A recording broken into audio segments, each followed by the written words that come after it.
Before he was revered by billions, he was a prince who held an empire in his hands and chose to walk away. Over 2,500 years ago, in the serene shadow of the snow-capped Himalayas, a royal kingdom awaited a miracle.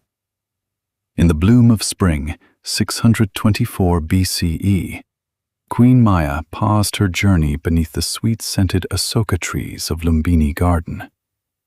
As she reached for a golden branch, Prince Siddhartha Gautama entered the world. Legend tells that nature itself held its breath.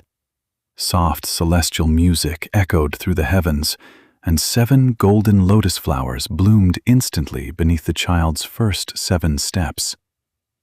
Raising one hand to the sky and one to the earth, he declared a destiny beyond kingship, a promise to bring spiritual dignity and freedom to every living soul. Yet, inside the grand gates of Kapilavastu, King Suddhodana felt a silent terror. The ancient sage Asita had delivered a bittersweet prophecy. Siddhartha would either become a mighty conqueror of nations or an awakened one who would conquer the suffering of the world. Driven by overwhelming fatherly love, the king built a golden cage, 3 magnificent palaces surrounded by high stone walls. He sheltered his son in luxury, music, and eternal youth, hoping to hide the harsh truths of mortality. Siddhartha grew up surrounded by beauty, marrying the devoted princess Yasodhara. Yet behind his deep, soulful eyes, an unquenchable question burned. Why do all pleasures fade? What lies beyond these walls?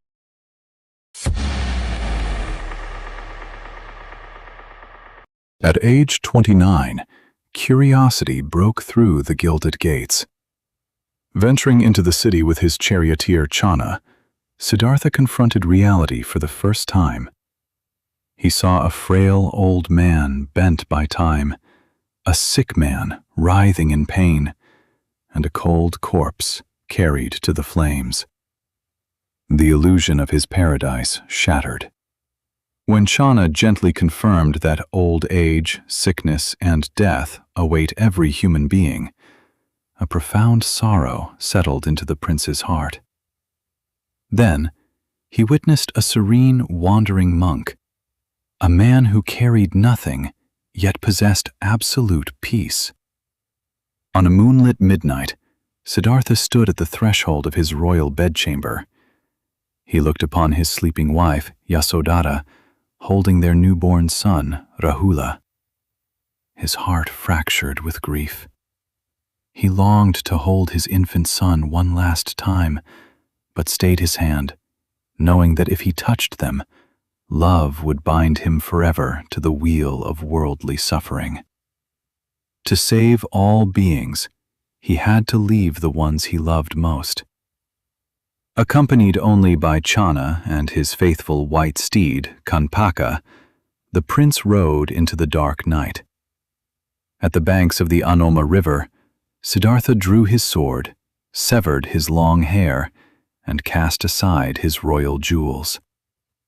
As the prince walked into the dark forest wearing simple rags, Kanpaka bowed his head, licked his master's feet, and passed away from a broken heart. Siddhartha stepped into the unknown with nothing but a begging bowl and an iron resolve.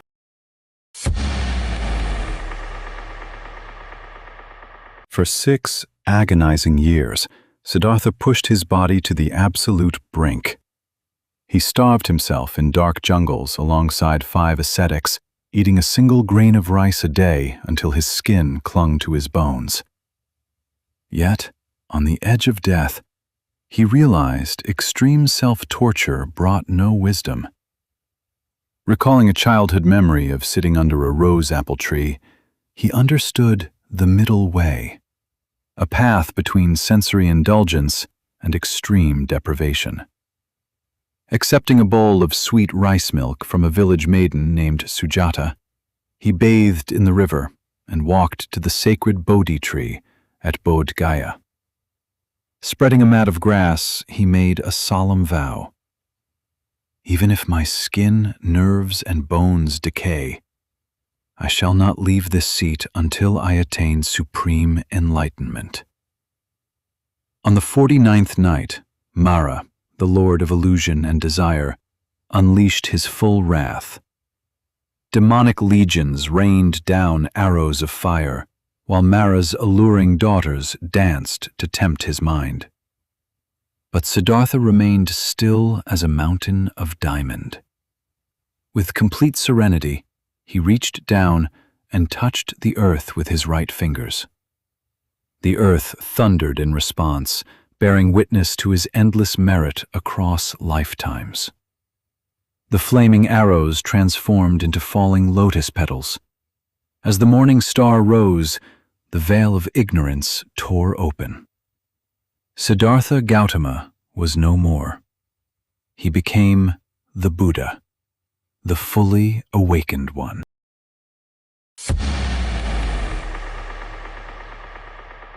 The Buddha did not keep the light of awakening to himself.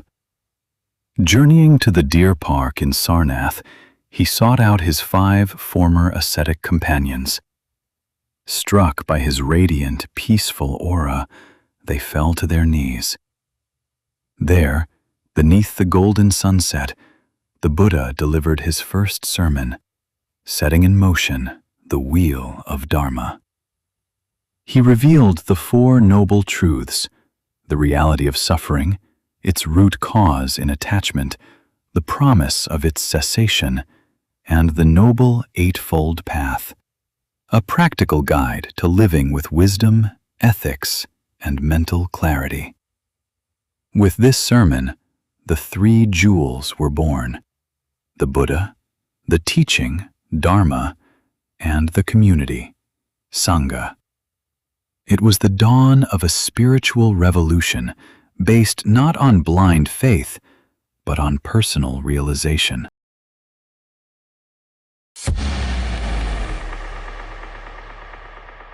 For 45 years, barefoot and carrying a simple bowl, the Buddha walked across the dusty roads of ancient India.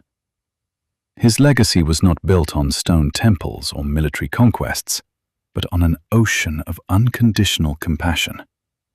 He broke the rigid caste system, teaching that blood runs red for all humans, and tears are equally salty. He welcomed kings, beggars, courtesans, and murderers alike into his Sangha. He left behind a vast ocean of teachings, preserved in the 3 baskets of scripture, the Tripitaka. Through discourses like the Dhammapada, he offered timeless proverbs for daily life.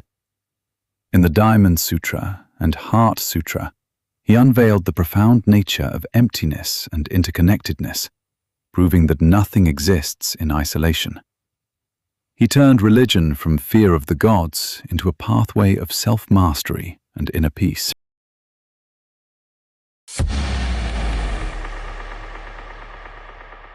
At the age of 80, in a quiet grove in Kushinagar, the Buddha's physical body neared its end. Resting on his right side between 2 towering sala trees, white blossoms showered over his golden robe out of season. His beloved disciple Ananda wept bitterly, but the Buddha gently consoled him. "Do not grieve, Ananda. All conditioned things are subject to decay. Be a lamp unto yourself.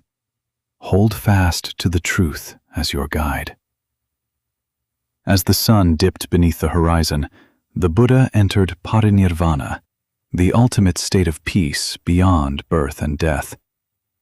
The earth trembled softly, and a profound silence washed over the universe. His physical form returned to dust, but his light remains eternal in the hearts of millions. May all beings find peace, freedom from suffering, and the courage to light their own inner lamp. Namo Shakyamuni Buddha.